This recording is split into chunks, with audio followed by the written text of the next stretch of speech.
कहानी का शीर्षक है पिता के पद चिन्ह। मृत्यु के समय रमेश शर्मा ने अपने बच्चों को बुलाया, अपने पद चिन्हों पर चलने की सलाह दी ताकि उनको अपने हर कार्य में मानसिक शांति मिले। उनकी बेटी सारा ने कहा, डैडी, यह कितना दुर्भाग्यपूर्ण है कि आप अपने बैंक में एक पैसा भी छोड़े बिना मर रहे हैं। दूसरे पिता, जिन्हें आप भ्रष्ट और सार्वजनिक धन के चोर बताते हैं, अपने बच्चों के लिए धन संपत्ति छोड़कर जाते हैं। यह घर भी जिसमें हम रहते हैं किराए का है। सॉरी, मैं आपका अनुसरण नहीं कर सकती। आप जाइए, हमें अपना मार्ग स्वयं बनाने दीजिए। कुछ क्षण बाद उनके पिता ने अपने प्राण त्याग दिए। 3 वर्ष बाद सारा एक बहुराष्ट्रीय कंपनी में इंटरव्यू देने गई। इंटरव्यू में कमेटी के चेयरमैन ने पूछा, तुम कौन सी शर्मा हो? सारा ने उत्तर दिया, मैं सारा शर्मा हूँ। मेरे पिता रमेश शर्मा अब नहीं रहे। चेयरमैन ने उसकी बात काट दी। ओ माय गॉड, तुम रमेश शर्मा की पुत्री हो? वे कमेटी के अन्य सदस्यों की ओर घूमकर बोले। यह शर्मा वह व्यक्ति थे जिन्होंने प्रशंसकों के संस्थान में मेरे सदस्यता का फॉर्म पर हस्ताक्षर किए थे। उनकी संस्तुति से ही मैं वह स्थान पा सका हूँ जहाँ मैं आज हूँ। उन्होंने यह सब कुछ लिए बिना ही किया था।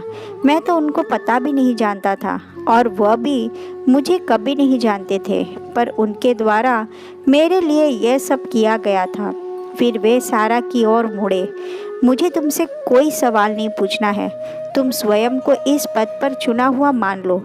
कल आना, तुम्हारा नियुक्ति पत्र तैयार मिलेगा। सारा शर्मा उस कंपनी में कॉर्पोरेट मामलों की प्रबंधक बन गई।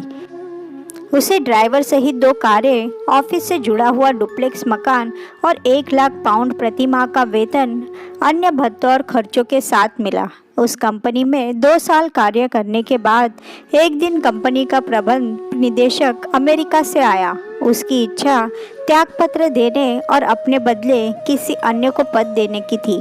उसे एक ऐसे व्यक्ति की आवश्यकता थी जो बहुत सत्यनिष्ठ हो। कंपनी के सलाहकार ने उस पद के लिए सारा शर्मा को नामित किया।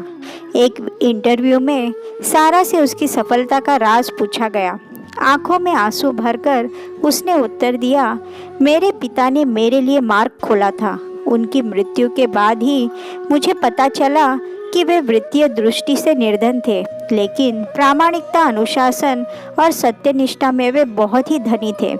फिर उससे पूछा गया कि वह रो क्यों रही है, क्योंकि अब वह बच्ची नहीं रही कि इतने समय बाद पिता को अभी भी याद करती हो।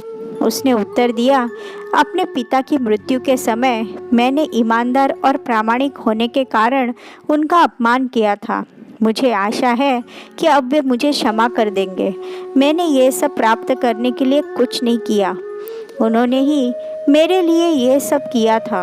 अंत में उससे पूछा गया, क्या तुम अपने पिता के पद चिन्हों पर चलोगी जैसा कि उन्होंने कहा था? उसका सीधा उत्तर था, मैं अब अपने पिता की पूजा करती हूँ। उनका बड़ा सा चित्र मेरे रहने के कमरे में और घर के प्रवेश द्वार पर लगा है। मेरे लिए भगवान के बाद उनका ही स्थान है।